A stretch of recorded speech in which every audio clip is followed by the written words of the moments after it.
जय माँ बागेश्वरी। आप सभी के बीच उपस्थित हूँ मैं Kalpana Pandey, astrologer, vastu consultant and reiki master. आज आपके बीच में बात करने आई हूँ कुछ एनर्जी के बारे में, ऊर्जा के बारे में। एनर्जी का हमारे जीवन में बहुत महत्व है, लेकिन आधुनिक परिवेश में हम कहीं ना कहीं एनर्जी के स्रोत छोड़ते जा रहे हैं, परंपराओं को भूलते जा रहे हैं।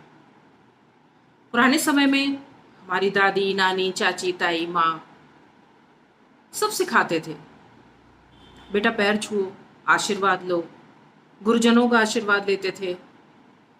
और मैं ऐसा नहीं कहती कि अभी नहीं लेते हैं, अभी भी लेते हैं, अभी भी करते हैं। जो लोग परंपराओं को मानते हैं और श्रद्धा विश्वास रखते हैं वो अभी भी करते हैं। पर फिर भी अभी अधिकांश लोगों ने चरण स्पर्श करना छोड़ दिया है, नमस्ते करना छोड़ दिया है, टाटा बाय बाय शुरू हो गई है। तो मैं बताना चाहूंगी कि चरण स्पर्श क्यों किया जाता था, क्या इसके पीछे क्या कारण था। चरण स्पर्श जब हम करते हैं तो हम चरण को छूते हैं और हमारे शरीर की सबसे ज्यादा ऊर्जा, सबसे ज्यादा एनर्जी हमारी या तो हाथ के उंगलियों के ये पोर इनमें होती है, हमारे हाथ में एनर्जी होती है, या हमारे पैर की उंगलियों में और उनके पोरों में होती है। जब हम चरण स्पर्श करते हैं तो वो एनर्जी सामने वाले व्यक्ति की हमारे शरीर में एनर्जी ट्रांसफर होती है। इसलिए चरण छूने का नियम बनाया गया। तभी कहा जाता है ना कि बड़े बुजुर्गों के पैर छुओ, सम्मानित व्यक्ति के छुओ। क्यों ऐसा कहा गया? क्योंकि उनके पास अनुभव है, उन्होंने उन अनुभवों के आधार पर इतने लंबे समय के जीवन में बहुत अच्छी अच्छी चीजें सीख कर, ज्ञान प्राप्त करके जो एनर्जी प्राप्त की है वो एनर्जी हमें प्राप्त हो। गुरुजनों का आशीर्वाद लेते थे क्योंकि ज्ञान का भंडार उनके पास होता था, हमें उनकी एनर्जी प्राप्त हो। हम भगवान के चरण छूते हैं क्योंकि आप देखते हो ना, भगवान के मंदिर में जब हम जाते हैं तो भगवान की मूर्ति में भी आप देखते होंगे कि इस तरह से हाथ देकर वो आशीर्वाद देते हैं। तो जब हम चरण छूते हैं किसी भी व्यक्ति के तो हम झुकते हैं चरणों में और वो हमारे सर पे हाथ रखकर हमें आशीर्वाद देते हैं। तो जब हाथ रखते हैं तो वो हमारे सहस्त्रार्थ चक्र को स्पर्श करता है या सहस्त्रार्थ चक्र के ऊपर होता है, जिससे हमें उनकी एनर्जी सीधे हमारे ऊपर ट्रांसफर होती है और हमें एनर्जी प्राप्त होती है। चरणों से हमें उनकी एनर्जी प्राप्त होती है।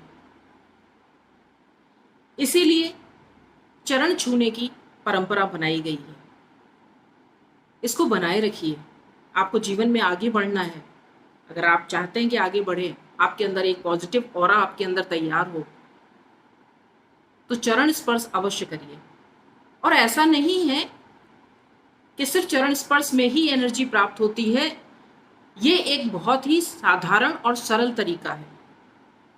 अन्यथा कथा वाचन, कथा श्रवण से भी हमें एनर्जी मिलती है, क्योंकि कम्युनिकेशन भी एक बहुत स्ट्रॉन्ग रीजन है एनर्जी का। जब हम कहीं कथा सुनते हैं, आपने देखा होगा झूमने लगते हैं श्रोता, नाचने लगते हैं, ये वो एनर्जी काम करती है। जब भी हम वहां पर कथा सुनते हैं तो हमारे अंदर एक नई ऊर्जा हमारे अंदर आती है और उसकी वजह से हमारा शरीर स्फूर्ति से भर जाता है। ऐसे ही जब हम किसी बहुत ही प्रसन्न चित्त व्यक्ति के बगल में बैठते हैं या उनकी बातें सुनते हैं तो हमारे अंदर एक पॉजिटिव ऑरा आता है। तभी कहा गया कि हमेशा पॉजिटिव लोगों के बीच में रहिए, आपको एक अच्छी एनर्जी प्राप्त होगी।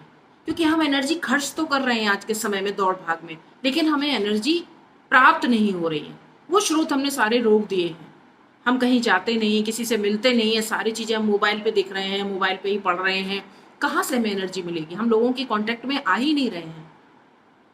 इसलिए आप अच्छे लोगों के बीच में बैठिए, हमारी जो सनातनी परंपरा है उनको फॉलो कीजिए।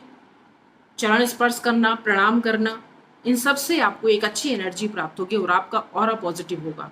और सबसे अच्छी पहचान है, जब आपका ऑरा पॉजिटिव होने लगता है तो आपके चेहरे पे तेज आने लगता है। आपको महसूस होने लगेगा कि हमारे अंदर एक पॉजिटिव एनर्जी का संचार हो रहा है। तो मैं आशा करती हूँ कि आपको जरूर हमारा ये वीडियो पसंद आया होगा।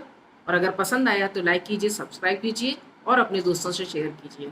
मैं आगे भी आप लोगों को अच्छी अच्छी रोचक जानकारियाँ देती रहूँगी। धन्यवाद।